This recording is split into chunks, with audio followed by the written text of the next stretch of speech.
That necklace was supposed to be lost forever.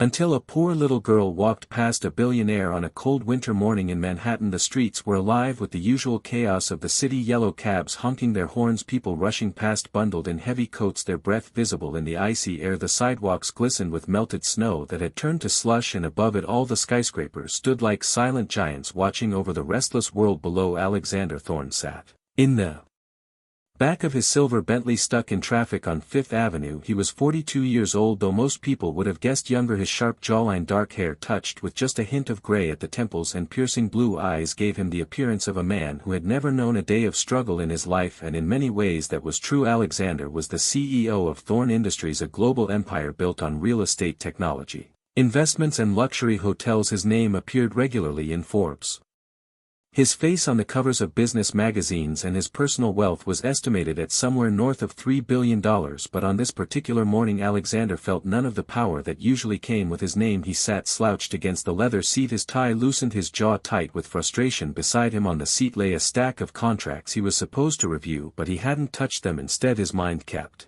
circling back to the same thought, the same gnawing emptiness that had been following him for months now. His assistant Marcus Chin sat in the front passenger seat scrolling through emails on his tablet. "Sir, we're running late for the shareholders meeting," Marcus said without looking up. "Do you want me to call ahead and let them know?" Alexander didn't answer. He was staring out the window, watching the people on the sidewalk: a mother pulling her child by the hand, an old man selling hot pretzels from a cart, a young couple laughing as they shared a scarf against the cold, all of them living lives so far removed from his own that they might as well have been on a different planet. "Sir," Marcus said again, turning slightly. "What?" Alexander replied, his voice flat. "The meeting. Do you want me to tell them?" "I'll be there when I get there," Alexander said, cutting him off. Marcus nodded and turned back to his tablet. He had worked for Alexander long enough to know when not to push. The traffic crawled forward inch by inch. Alexander leaned his head back and closed his eyes. For a moment he thought about his penthouse apartment overlooking Central Park, with its floor-to-ceiling windows, marble floors, and a view that people paid millions just to glimpse. He thought about his private jet, his vacation home in the Hamptons, his collection of vintage cars, but none of it meant anything. Not really, because Alexander Thorne, despite everything he had built, despite all the success and all the money, was alone. He had no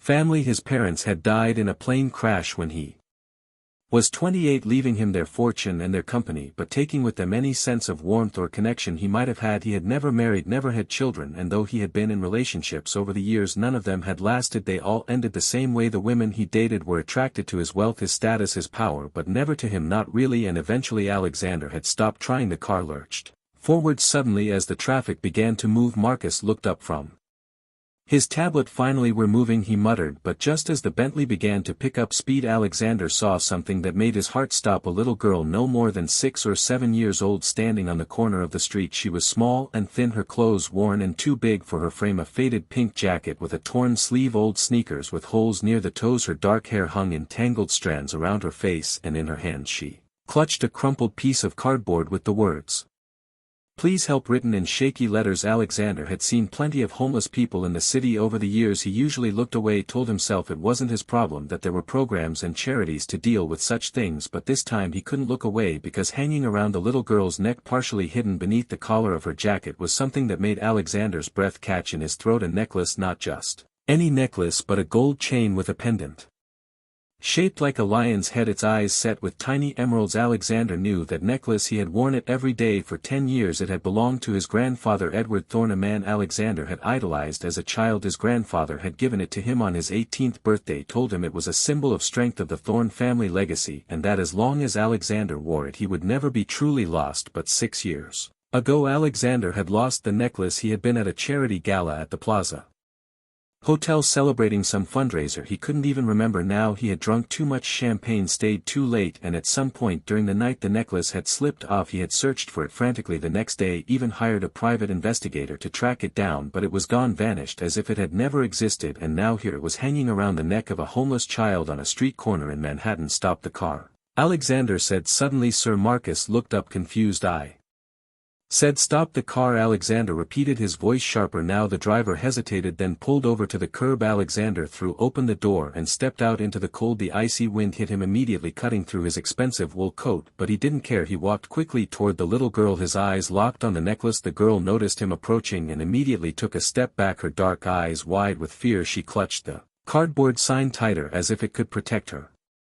Hey, Alexander said, trying to soften his voice. It's okay, I'm not going to hurt you. The girl didn't respond, she just stared at him, her body tense like a rabbit ready to bolt. That necklace, Alexander said, pointing. Where did you get it? The girl's hand shot up instinctively to touch the pendant, her fingers wrapping around it protectively. It's mine, she said, her voice small but defiant. I'm not saying it isn't, Alexander replied carefully, I just want to know where you found it. The girl hesitated, then her eyes filled with tears. It was my mama's, she said, her voice breaking. She gave it to me before she. The girl couldn't finish the sentence, she turned her face away, tears streaming down her cheeks. Alexander felt something twist inside his chest, a feeling he hadn't experienced in years. What's your name? He asked gently. The girl sniffled and wiped her nose with the back of her hand. Lily, she whispered. Lily, Alexander repeated. Okay, Lily, my name is Alexander, and I think that necklace used to belong to me.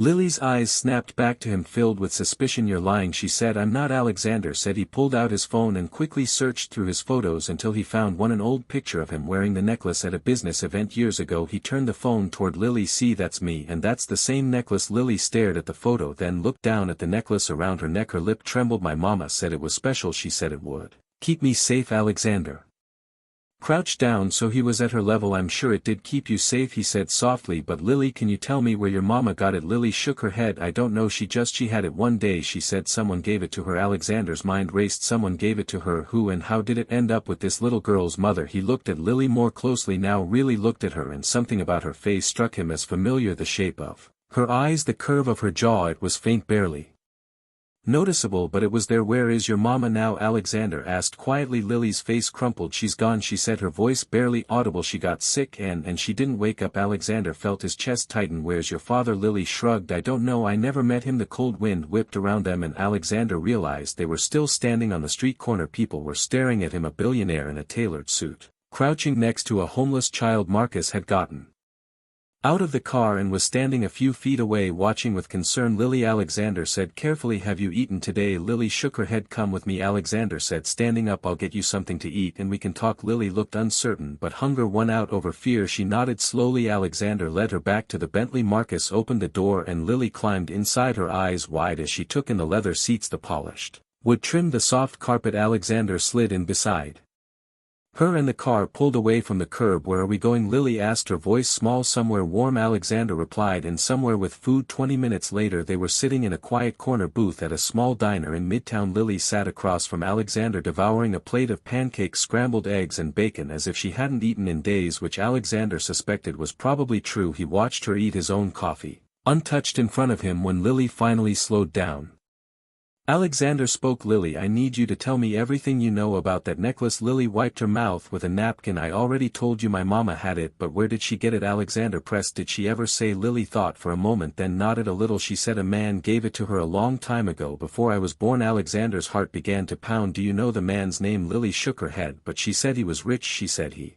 didn't even know he gave it to her. What does that mean? Alexander asked. Lily shrugged. I don't know, mama didn't talk about it much. She just said the necklace was important and that I should keep it always. Alexander leaned back in the booth, his mind spinning. If Lily's mother had the necklace 6 years ago and Lily was 6-7 years old now, that would mean. His thoughts were interrupted by Lily's voice. Are you going to take it back? She asked quietly, her hand once again touching the pendant. Alexander looked at her, at this small, fragile child who had already lost so much, and he felt something shift inside him. No, he said finally, it's yours, Lily. Your mama gave it to you and I think she would want you to keep it. Lily's eyes filled with tears again, but this time they weren't tears of sadness. Thank you, she whispered. Alexander reached across the table and gently squeezed her hand. But Lily, I want to help you. You can't stay on the streets. I don't have anywhere else to go. Lily said. You do now, Alexander replied, because I'm going to take care of you. Lily stared at him in disbelief. Why? Alexander didn't have an answer, not one he could put into words anyway. Maybe it was the necklace, maybe it was the strange sense of connection he felt when he looked at her, or maybe it was simply that for the first time in years Alexander felt like he had a purpose. Because Alexander said softly, I think maybe I'm supposed to. And as he sat there in that small diner with this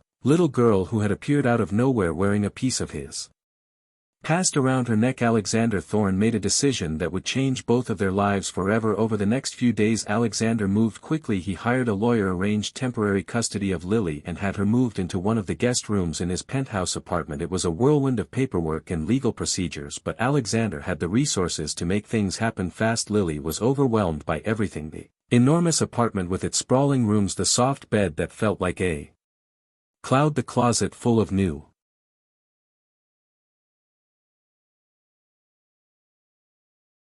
clothes that Marcus had purchased for her. She wandered through the penthouse like a ghost, afraid to touch anything, afraid that at any moment she would wake up and find herself back on the cold streets. But Alexander was patient. He gave her space, let her adjust at her own pace, and slowly Lily began to open up. She talked about her mother, about the tiny apartment they had lived in before her mother got sick, about the nights they had spent huddled together for warmth, about how scared she had been when her mother stopped waking up. And with each story Lily told, Alexander felt his heart break a little more for this child who had endured so much. But there was still one question that haunted him: the necklace. Alexander couldn't let it go. He needed to know how Lily's mother had come to possess it, and so he hired a private investigator, a man named Thomas Wade, who specialized in tracking down lost people and uncovering secrets. It took Thomas 2 weeks, but eventually he came back with answers.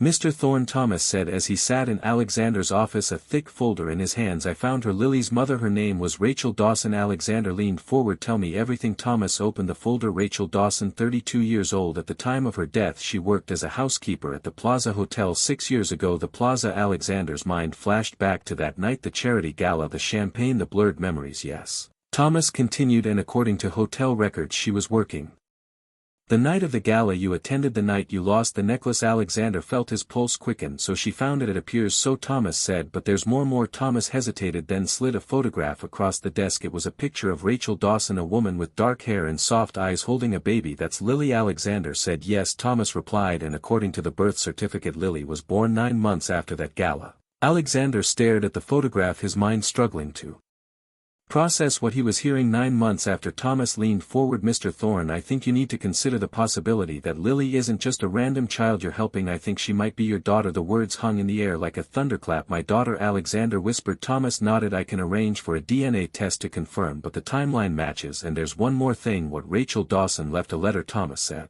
pulling out an envelope. "It was found among her belongings after she died. It's addressed to Lily, to be given to her when she's older, but I think you should read it." With trembling hands Alexander took the envelope and opened it. Inside was a single sheet of paper covered in delicate handwriting. "My dearest Lily," the letter began, "if you're reading this it means I'm no longer with you, and I'm so sorry I couldn't stay longer. There's so much I wanted to tell you, so much I wanted you to know, but most importantly I want you to know about your father. His name is Alexander Thorne, and he is a good man. I met him only once 6 years ago at a place where I was working. He was kind to me, kinder than most people ever were, and that night something happened between us, something neither of us planned. I never told him about you. I didn't know how, and I was afraid he wouldn't believe me, or worse, that he would try to take you away from me. But I want you to know that you are not a mistake. You are the most beautiful thing that ever happened to me.